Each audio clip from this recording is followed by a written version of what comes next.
नमस्कार दोस्तों, आप सभी का स्वागत है विकेश जी के जीएस क्लास में। दोस्तों, मैं विकेश कुमार आप सभी का स्वागत करता हूं। दोस्तों, जहां तक बात है कि लूसेंट ऑब्जेक्टिव जीके का, तो अब हम लोग का प्राचीन भारत ख़त्म हो गया और मध्यकालीन भारत में हम लोग प्रवेश किए हैं और आज पहला चैप्टर है मध्यकालीन भारत का। और आशा करते होंगे कि आप लोग पढ़ते होंगे और अच्छे से पढ़ाई कर रहे होंगे। दोस्तों, मेरा ऑब्जेक्टिव लूसेंट का साइंस का ऑब्जेक्टिव वो भी चालू हो गया है। वो सुबह में चालू चल रहा है, उसको भी ज़रूर देखें और 100% इसमें से क्वेश्चन आता है। दोस्तों, अगर चैनल अच्छा लग रहा है तो वीडियो अच्छा लग रहा है तो क्वेश्चन को ज़रूर देखें, वीडियो को ज़रूर लाइक करें और सब्सक्राइब करें। दोस्तों, पहला क्वेश्चन है, मोहम्मद गजनी का वह प्रथम शासक कौन था जो खलीफाओं से सुल्तान की उपाधि ग्रहण कर सुल्तान को कहलाने वाला प्रथम शासक था? तो वो था मोहम्मद गजनी। वो कौन था? मोहम्मद गजनी। मोहम्मद गजनी के सभी आक्रमण 1000 से 1206 ईस्वी के बीच में सर्वाधिक महत्वपूर्ण आक्रमण कौन था? तो वो था दोस्तों सोमनाथ मंदिर पर आक्रमण, जो कि 1025 से 1026 के बीच में किया और वो 1000 बार आक्रमण किया। कितना बार? 1000 बार आक्रमण किया। मोहम्मद गजनी के भारत पर आक्रमण का उद्देश्य क्या था? तो मध्य एशिया में साम्राज्य स्थापित करने के लिए धन को प्राप्ति करना। किसका था?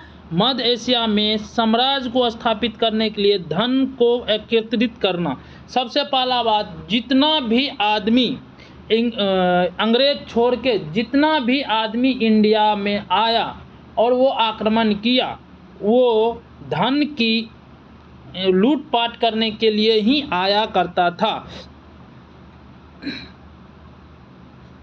मोहम्मद गजनी के भारत पर आक्रमण के समय भारत आए विद्वान अल-बलूनी ने किस महत्वपूर्ण ग्रंथ की रचना की? किताब उल हिंद का। किसका रचना की?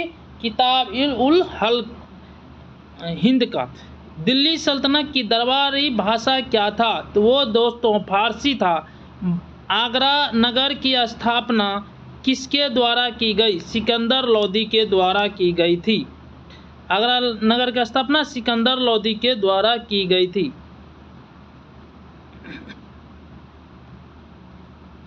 निम्नलिखित में से वह दिल्ली का सुल्तान कौन था जिसकी मृत्यु चोंगल खेलते मतलब पोलो खेलते हुए मृत्यु हो गई? तो वो था कुतुब-उद-दीन ऐबक। कि क्या था? कुतुब-उद-दीन। क्वेश्चन नंबर 8 का था, कुतुब-उल-इस्लाम मस्जिद का निर्माण किसके द्वारा कराया गया? कुतुब-उद-दीन ऐबक के द्वारा। तराइन की पहली लड़ाई 1191 ईस्वी में निम्नलिखित में से किसके बीच हुई? मोहम्मद गौरी और पृथ्वीराज चौहान के बीच हुआ। निम्नलिखित में से किस खिलजी शासक ने दिल्ली के राज सिंहासन पर बैठने के लिए अपने ससुर की हत्या की? वो था अलाउद्दीन खिलजी। अलाउद्दीन खिलजी ने अपने ससुर को ही मार के अपने गद्दी पर बैठा। क्वेश्चन नंबर 11 का था, रजिया सुल्तान किसकी बेटी थी? तो इल्तुतमिश की। किसकी बेटी थी? इल्तुतमिश की। क्वेश्चन नंबर 12 का था, मोहम्मद गौरी विजेता प्रदेश की देखभाल के लिए निम्नलिखित में से किस विशेषज्ञ जनरल को छोड़ गया था? वो था कुतुब-उद-दीन ऐबक। कुतुब-उद-दीन ऐबक को मोहम्मद गौरी ने छोड़ गया था। किसके शासनकाल में सबसे अधिक मंगलोर आक्रमण हुआ? वो था अलाउद्दीन खिलजी के शासनकाल में। तराइन के द्वितीय युद्ध में किसने किसको पराजित किया था? मोहम्मद गौरी ने पृथ्वीराज को पराजित किया था। वो तराइन का द्वितीय युद्ध था। सन 1329 ईस्वी में 1329 से 1330 के बीच तांबे के सिक्के के रूप में प्रारूप मुद्रा संकेतिक कहाँ प्रचलित हुआ था? तो वो था मोहम्मद बिन तुगलक ने किया था। दिल्ली क्वेश्चन नंबर 16 का था, दिल्ली के किस सुल्तान को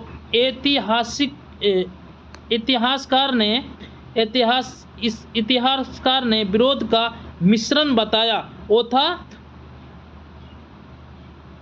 मोहम्मद बिन तुगलक को।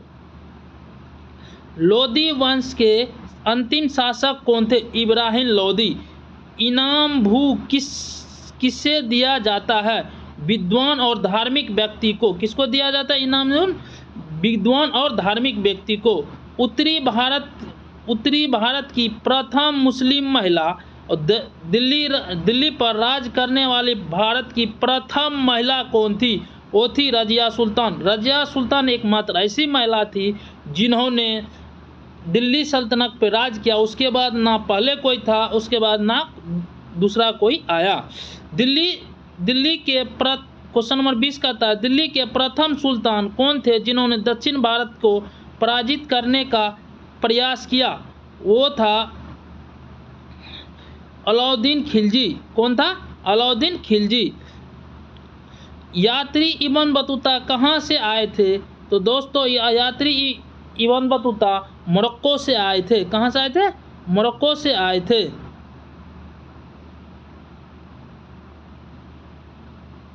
वो मोरक्को से आए थे।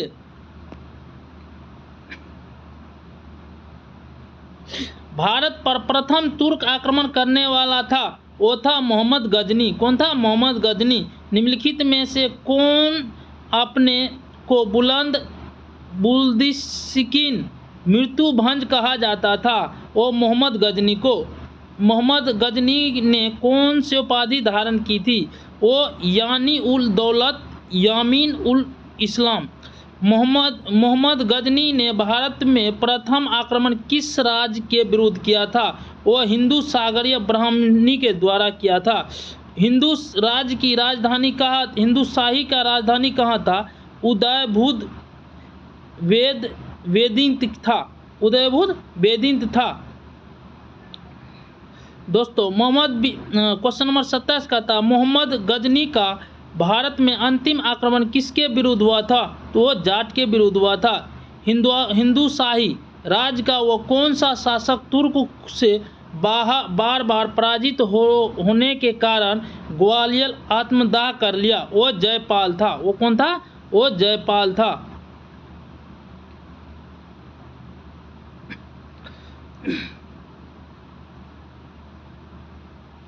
मोहम्मद गजनी किस वंश का था? वो यानी वंश का था। मोहम्मद गजनी के शासक मोहम्मद गजनी के साथ भारत आने वाले इतिहासकार में कौन समकालीन नहीं था? वो शासन का लेखक फरीदो, ये समकालीन नहीं था। किताब उल हिंद के लेखक अलबुरुनी सही है। ताहिर ईरानी के लेखक उरी सही है। तारिख सुगुन का लेखक बेहनी सही है। मोहम्मद गजनी के आक्रमण के परिणाम स्वरूप कौन सा शहर फारसी संस्कृति का केंद्र रहा? वो लाहौर रहा। वो लाहौर रहा।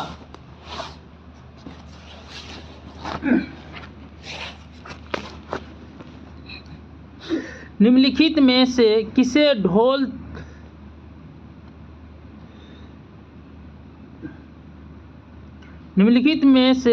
ढोल की तेज आवाज के साथ एक महिला को अपने पति की चिता के साथ स्वयं को जलाने के लिए दृष्टि का भयंकर चित्रण किया है? वो है इब्न बतूता।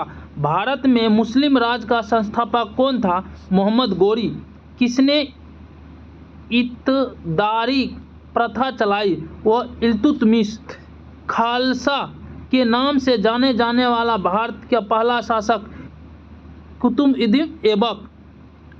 13वीं सदी में नौसेना का सर्वोच्च अधिकारी होता था खान। कौन होता था? खान।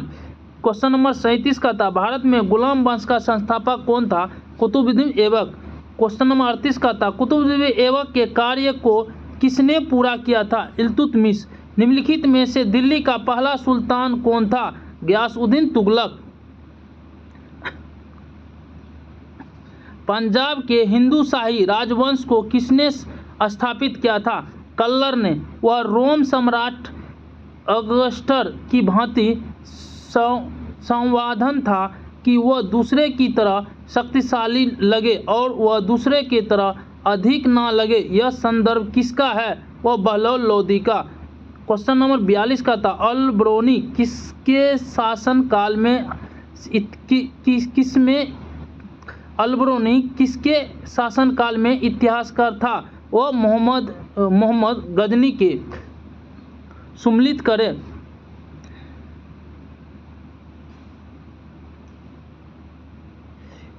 निजामुद्दीन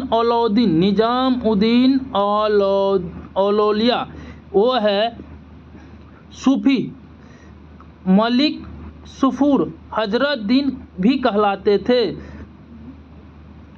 अलाउद्दीन खिलजी नियंत्रण दाम व राशि की शुरुआत की। और जलालुद्दीन फिरोज खिलजी सूफी संत थे। कौन थे? सूफी संत थे। निम्नलिखित में से क्वेश्चन नंबर 44 कहता है निम्नलिखित में से कौन सा शासक दाह गुलाम राजवंश से संबंधित है? तो वो है इल्तुतमिश। दक्षिणी अफ्रीका यात्री इब्न बतूता किसके शासन काल में भारत आया? वह मोहम्मद बिन तुगलक के काल में। मोहम्मद गजनी ने भारत पर कितने बार आक्रमण किए? तो वो 17 बार दोस्तों उसमें 1000 वाला 17 बार आक्रमण किए थे। किसने अपने आप को खलीफा घोषित किया था? वो था मुबारक काशी खिलजी। लोदी वंश के संस्थापक कौन थे? बलहौल लोदी। भारतीय इतिहास में बाजार नियंत्रण मूल्य नियंत्रण पद्धति की शुरुआत किसने की थी? अलाउद्दीन खिलजी ने। राज संबंध में उलमा के दखल का विरोध किस सुल्तान ने किया था? अलाउद्दीन खिलजी ने। अल-बरूनी द्वारा रचित पुस्तक किताब उल हिंद या तारीख उल हिंद में किन विषय पर समीक्षा की गई है? तो वह गणित है, खगोलीय दर्शन है, भारत का भूगोल है, ये सब पर किया गया। अल-बरूनी का पूरा नाम क्या है? अल-बरूनी का पूरा नाम क्या? अल-रहम मोहम्मद। क्वेश्चन नंबर 53 का था अल-बरूनी के अनुसार अत्यंत चतुर के निर्माण का वर्णन शामिल है। तो वो है धोबी, मोची, जादू, डालिया व डाल डालने वाला, नबी, मछुआरा, वाद जुल। 11वीं सदी के भारत का दर्पण किससे कहा जाता था? किताब उल हिंद से। 55 वेदांत का युद्ध 1008 से 909 के बीच में किसके बीच हुआ? मोहम्मद गजनी और अंधपाल के बीच। किसके बीच? अंधपाल के बीच। दिल्ली सल्तनत का वह प्रथम सुल्तान कौन था जिसने अस्थायी सेना रखी? वो था अलाउद्दीन खिलजी। सुल्तान अलाउद्दीन खिलजी की बगावत के संबंध में निम्नलिखित कथन पर विचार कीजिए।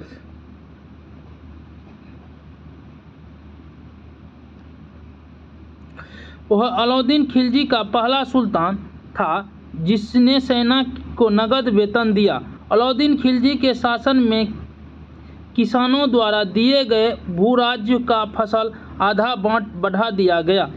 क्वेश्चन नंबर 58 का था दिल्ली में निम्नलिखित सुल्तानों में से किसने तुर्की शासक मिर्जा शाहरुख को अधिराज का गणना स्वीकार किया? खिलजी खां सैयद। निम्नलिखित में से कौन सा गुल-बरूनी के उपनाम से कविताएं लिखी जाती है? वो सिकंदर लोदी। निम्नलिखित में से कौन सा कथन रजिया सुल्तान से संबंधित है? क्वेश्चन नंबर 7 का था कौन सा कथन रजिया सुल्तान से संबंधित है? तो वो है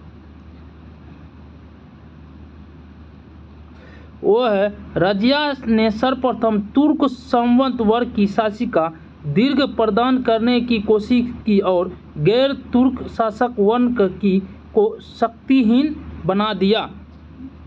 निम्नलिखित में से कौन सा कथन बलबन के संबंध में है? वो है उसे लालची दाल से संबंधित है।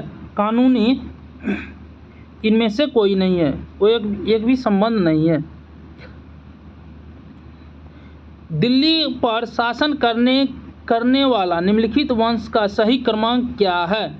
वो है गुलाम वंश, दूसरा है खिलजी वंश, तीसरा है तुर्क वंश, चौथा है सैयद वंश, पांचवा है लोधी वंश। पांच ही वंश दोस्तों दिल्ली सल्तनत पर राज किया। क्वेश्चन नंबर 67 कहता है मोहम्मद गौरी के आक्रमण पर निम्नलिखित में से कौन सा परिणाम नहीं है? पंजाब से लेकर बंगाल तक फिर से उत्तर भारत का केंद्र सत्ता के अधीन था। ये गलत है। भूराज के प्रति आर्थिक संबंध पर्याप्त रूप से शासक में हाथ में केंद्रित था। सही है। उत्तर भारत में यह न्यायिक क्रांति का सुपुत्र था। सही है दोस्तों, ये सही है, लेकिन क्वेश्चन के अनुसार ये गलत है। ये ऊपर वाला सही है।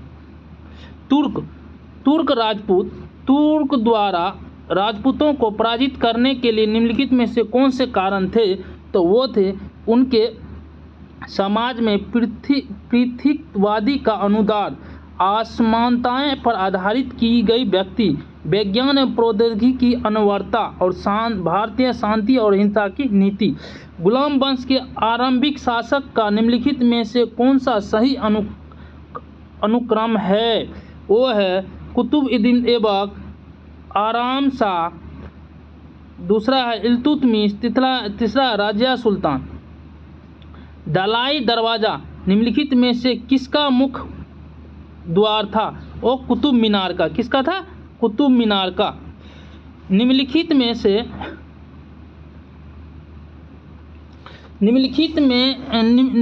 को सुनिश्चित करें। हिंदू द्वारा दिए जाने वाला भूमि खराज कहलाता था। क्या कहलाता था? खराज। युद्ध की लूट में राज्य का 1/5 भाग था, वो था खुम कहलाता था। मुस्लिम द्वारा दिए जाने वाला भूमि वो कहलाता था यूस कहलाता था, और मुस्लिम पर लगाने वाला धार्मिक कर वो जता कहलाता था। क्या कहलाता था? इब्राहिम लोदी के बारे में निम्नलिखित में से क्या सत्य नहीं है? तो वह महान निर्माता एवं कलाकारी पुजारी। ये नहीं था, वो था क्रूर एवं निस्संकोच शासक। वो एकदम क्रूर था, जो कि दिल्ली सल्तनत में सबसे क्रूर राजा वही था। अफगान अमीर की खिलाफत था। हाँ, दौलत खान ने काबुल के शासक बाबर को इब्राहिम लोदी को हराने के लिए बुलाया गया। ये भी सही था दोस्तों। उतना तो विच्छेद करने के लिए समय नहीं है मेरे पास। जब मैं लूसेंट पढ़ाऊंगा उस समय पूरा इसका अच्छे तरीके से डिफने में जाऊंगा। अमीर खुसरो के संबंध में निम्नलिखित में से कौन सा कथन सही है? तो वह सूफी संत शेख निजामुद्दीन अलाउद्दीन के शिष्य थे। सही है। वे जलालुद्दीन फिरोज खिलजी के दरबारी कवि थे। सही है।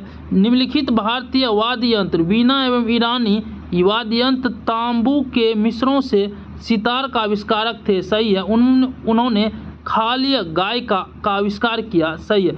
दिल्ली सल्तनत के पतन के लिए निम्नलिखित में से कौन सा उत्तरदायी है? मतलब दिल्ली सल्तनत पतन होने में किसका सबसे बड़ा हाथ है? वो दुर्लभ प्रशासन, ठीक है, तैमूर का आक्रमण, अधिग्रहण की दृष्टि से नीति का अभाव था, इसीलिए दिल्ली सल्तनत पर मतलब दूसरा का कब्जा हो गया। निम्नलिखित में से किसका आक्रमण भारत पर किया गया जो द्वितीय तुर्क आक्रमण कहलाता है? तो मोहम्मद गौरी किस वंश का था? संसभी वंश का। किसका था? संसभी वंश का। मोहम्मद गौरी को किस अन्य नाम से भी जाना जाता है? तो वो साबुद्दीन, धर्म ज्वालिक नेत्र, मुजीउद्दीन और मोहम्मद बिन शाम। मोहम्मद गौरी 1175 ईस्वी में भारत पर पहला आक्रमण किस राज्य के खिलाफ किया? वो मुल्तान करमाथी शासक के खिलाफ किया। भारत का वह पहला शासक कौन था जिसने मोहम्मद गौरी को पराजित किया? सोलंकी शासक भीम द्वितीय। मोहम्मद गौरी एवं पृथ्वीराज चौहान के बीच विवाद में मुख्य मूल थे वो भटिंडा ताराबी सिंह ताराबे हिंद था।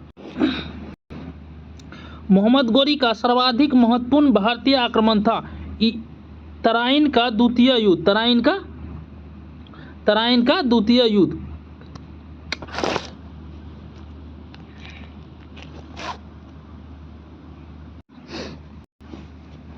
मोहम्मद गौरी का अंतिम आक्रमण किसके विरुद्ध में हुआ? पंजाब शेख के द्वारा। किसके बीच? पंजाब शेखर के द्वारा। तराइन का द्वितीय युद्ध ऐसे निर्माण युद्ध समझाना चाहिए जिसने भारत पर मुसलमानों की आधारभूत फसल की निश्चित दिया, बाद में होने वाले आक्रमण के परिणाम मात्र थे। यह किसका कथन है? B.S. स्मिथ का। किसका? B.S. स्मिथ का। मोहम्मद गौरी के किस सेनापति ने बिहार विजय, बंगाल विजय और असम आक्रमण 1206 ईस्वी में किया? इख्तियार-उद्दीन मोहम्मद बिन विख्यात खिलजी। नाम इतना बड़ा है दोस्तों। मोहम्मद भारत में मुस्लिम राज का संस्थापक मोहम्मद गौरी को माना जाता, परंतु भारत में स्वतंत्र मुस्लिम राजा का स्थापना किसने किया? कुतुब-उद-दीन ऐबक ने। मोहम्मद गौरी क्वेश्चन नंबर 83 का था, अलाउद्दीन खिलजी के आक्रमण के समय देवगिरी का शासक कौन था? रामचंद्र देव। जब उसने क्वेश्चन नंबर 84 का था, जब उसने राजस्व प्राप्त किया तो वह शासियत के नियमों का आदेश से पूर्णतः स्वतंत्र था। बरनी के यह कथन किस सुल्तान ने किया? अलाउद्दीन खिलजी ने। सुल्तान काल में भूराज्य का सर्वाधिक ग्रामीण अधिकार था, वो चौधरी था।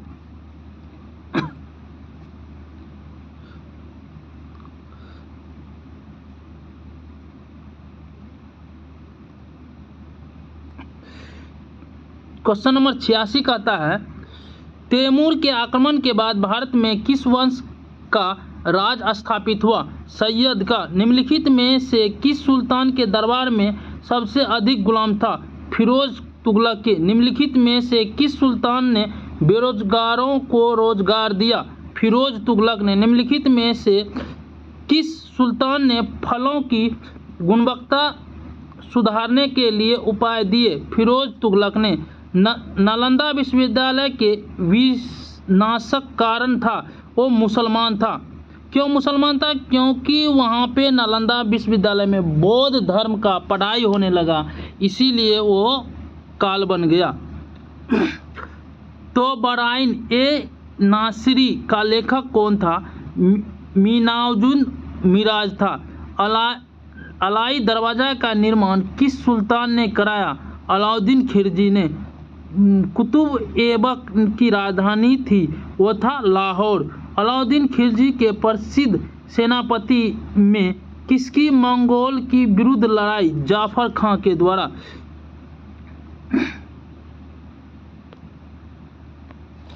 निम्नलिखित में कौन भूमि उत्पाद का लगने वाला करों को इंगित करता है? वो है खराई, खराज, तीसरा उमा, चौथा मुख्ताई।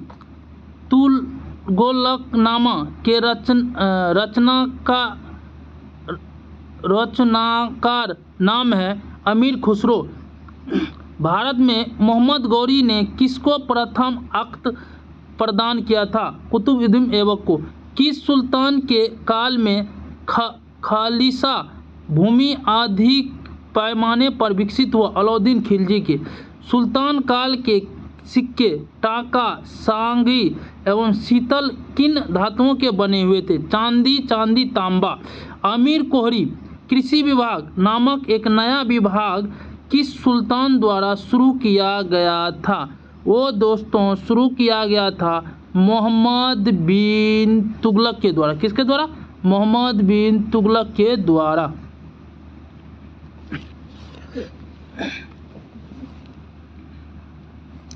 अमीर क्वेश्चन नंबर 101 कहता है, क्वेश्चन नंबर 101 कहता है, अमीर खुसरो ने किसके विकास में आगामी की भूमि निभाई? वह है खेरी बोली। तुर्क लंग ने किसके शासनकाल में भारत पर आक्रमण किया? निसाउद्दीन मोहम्मद तुगलक। सुल्तान काल की दो प्रमुख मुद्राएं का पता निम्नलिखित में से टूटे से किया? वो था जीता, जीतिल और टांका। भारत में पोलो का प्रचलन किया गया, तुर्क ने पोलो लाया। किसने एक तरफ संस्कृति मुद्रा लेखक के साथ चांदी के सिक्के निर्माण कराए? मोहम्मद गजनी। अलाउद्दीन खिलजी के निम्न सेनाध्यक्ष में से कौन सा तुगलक वंश का प्रथम सुल्तान था? वो था मोहम्मद गजनी। कौन था? मोहम्मद गजनी। क्वेश्चन नंबर 7 कहता है जोवावित कृषि, जोवावित क्या है? राज्य कानून। निम्नलिखित में से किस राजवंश, क्वेश्चन नंबर 108 कहता है, निम्नलिखित में से किस राजवंश के अंतिम विजयरात का चरम पर है? तुगलक का। अलाउद्दीन के दक्षिण अभियान या धन के अभिनय हैं, वो है अलाउद्दीन के दक्षिण अभियान है, ये सही है।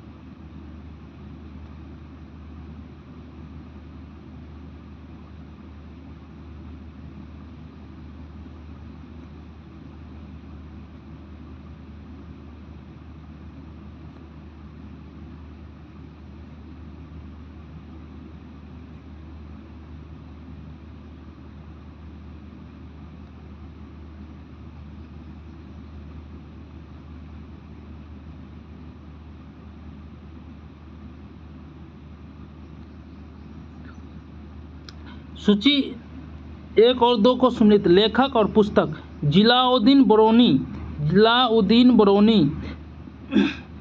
तारिख ए फिरोज शाही, पुस्तक है तारिख ए फिरोज शाही।